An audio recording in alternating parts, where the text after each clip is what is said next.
ఒకటి మన సర్కిల్ అంటే సాధన లైఫ్లో ఉన్న వాళ్ళకి ఒక యాటిట్యూడ్ ఉంటుంది, బయట ఉన్న వాళ్ళు ఒక యాటిట్యూడ్ ఉంటుంది. అంటే లైక్ ప్రాబబ్లీ నేను మెడిటేషన్లో రాకముందర నాకు ఎవరైతే మెంటర్స్ అనుకున్నానో, అంటే అప్పటి వరకు వేదం నేర్చుకున్నా ఇవి నేర్చుకున్నా వీరంతా పెద్ద పెద్ద వాళ్ళు, వీళ్ళని ఏదైనా తర్వాత ధ్యానం చేసిన తర్వాత ఓహో వీళ్ళు ఇంత చెత్తగా ఆలోచిస్తున్నారా అనే తర్వాత మనకు అర్థమవుతుంది. సో మీరు ప్యూర్ స్పిరిచువల్లో నుంచి వెళ్ళి బయట ఉన్న జనాలు గొప్ప అని చెప్పుకున్న వాళ్ళ మైండ్లన్నీ చెత్తగానే ఉంటాయి. దీన్ని అంటే వాళ్ళ ప్రొఫెషనల్స్ కావచ్చు, హై అంటే భౌతిక జీవితంలో హై లెవెల్లో ఉంటారు, కానీ వాళ్ళ మైండ్స్ ఏమో ఎంత ఉంటాయి. దీన్ని ఎలా హ్యాండిల్ చేశారు? Great question.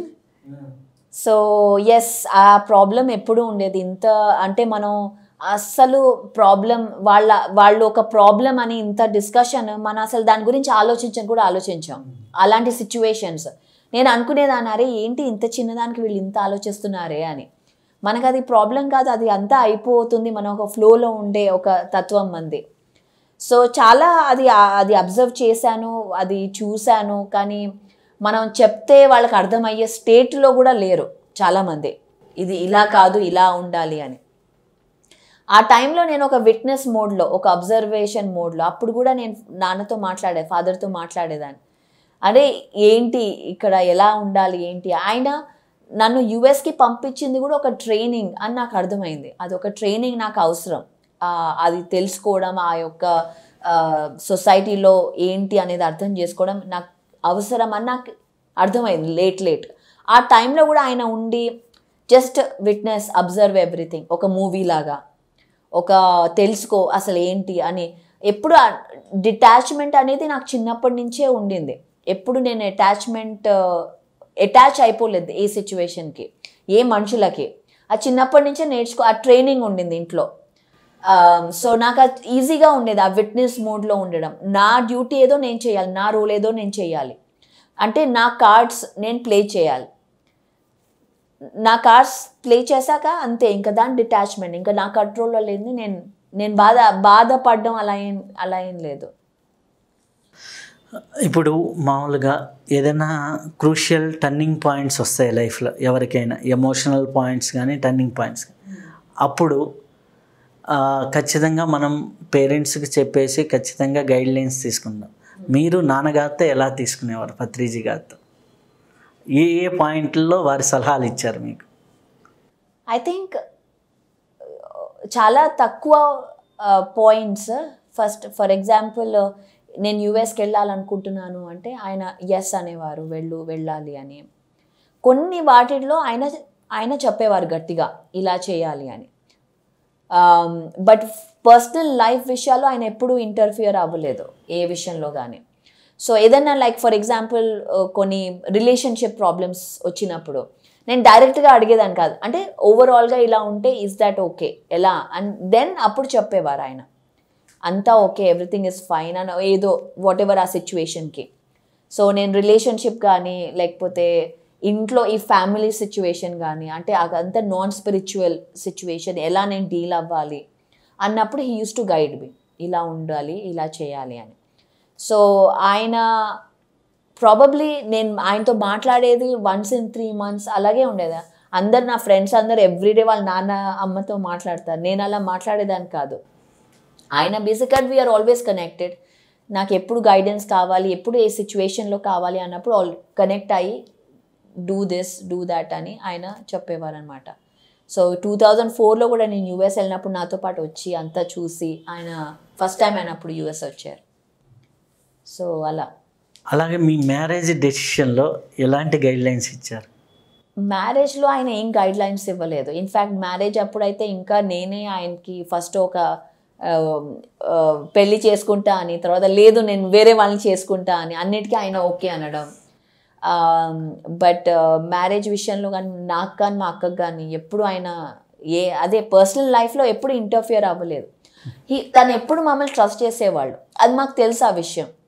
దట్ తను నిజంగా అది ఊరికి చెప్పడానికి కాదు, నిజంగా ఆయన ట్రస్ట్ చేసి మేము మా డెసిషన్స్ కరెక్ట్గానే తీసుకుంటాము ఆయనకి అనే ఒక నమ్మకం ఉంది అని మాకు కూడా తెలుసు. సో ఎప్పుడు అంత ఫ్రీడమ్ ఎవరినన్నా, అంటే మేము బ్రాహ్మణ్ పరివార్లో పుట్టినా బ్రాహ్మిన్నే చేసుకోవాలి, వెజిటేరియన్నే చేసుకోవాలి అని కూడా చెప్పలేదు ఆయన. అది మేము కరెక్ట్ డెసిషన్ తీసుకుంటామని ఆయనకి తెలుసు అని మా నమ్మకం. అయితే నాన్నగారు వెళ్ళిపోయే ముందర చివరిగా మీకు చెప్పిన విషయం ఏంటి? అంటే లాస్ట్ టైంలో మీకు ఏమన్నా టీచింగ్స్ కానీ లాస్ట్ వర్డ్స్, అంటే ఇంకా హెల్త్ బాగాలేనప్పుడు కానీ చెప్పిన గైడ్లైన్స్ కానీ ఏవి మీకు బాగా గుర్తున్నాయి? ఏం చెప్పలేదు అలా మెసేజ్ గైడ్లైన్స్ కానీ. బస్ ఆ టైంలో ఒక ఫ్లోలో ఉన్నాము. ఆయన చెప్పడం ఒకటే, ఏది ప్లాన్ లేకపోవడమే ఆయన ప్లాన్ అని. సో ఏదో మనం ప్లాన్ ఉంది అవుతుంది అని అని ఆ టైంలో అనుకున్న ఆయన అదే చెప్పారు, ఏం ప్లాన్ లేదు, అదే నా ప్లాన్. సో కంటిన్యూ వాట్ మనం ఏం చేస్తున్నాం. ఆయన టైం అయిపోయింది, క్లియర్గా ఆయన చెప్పారు, నా టైం అయిపోయింది, నేను వెళ్తున్నాను, ఇది చేయాలి, ఇలా చూసుకోవాలి, పిఎస్ఎస్ఎం ఈ ప్రాజెక్ట్ ఉంది అని. మనం నార్మల్గా మనం ఒక ఇల్లు కట్టుకుంటేనే ఒక విల్లులు రాసుకుంటాం, అలాంటిది ఏమీ లేదు. ఆయన ఆనందంగా హాయిగా వెళ్ళిపోవడానికి ఆయన రెడీ అయిపోయారు. So yes. పత్రిజీ గారి మొత్తం లైఫ్ సారాన్ని మీరు కొన్ని వర్డ్స్లో చెప్పాలంటే ఏం చెప్తారు?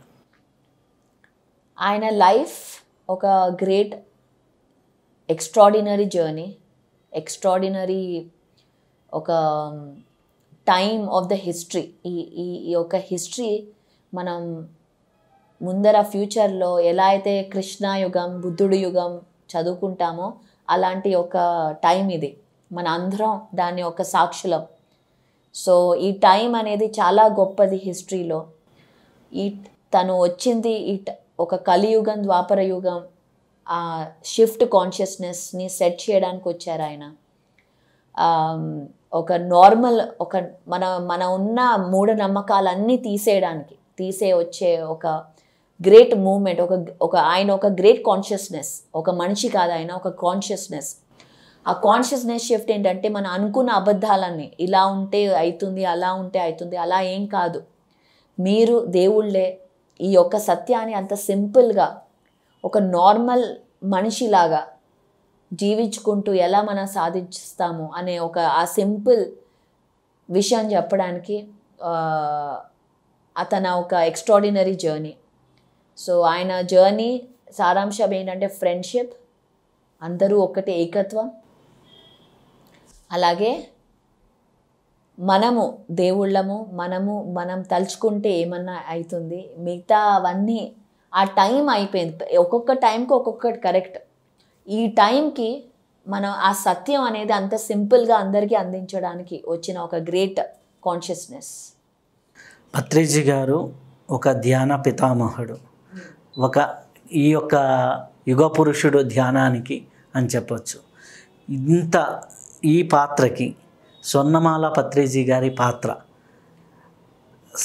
గురించి ఇంత లైఫ్లో మీరు కొన్ని వర్డ్స్లో చెప్పాలంటే స్వర్ణమాల పత్రిజీ గారి గురించి ఏం చెబుతారు?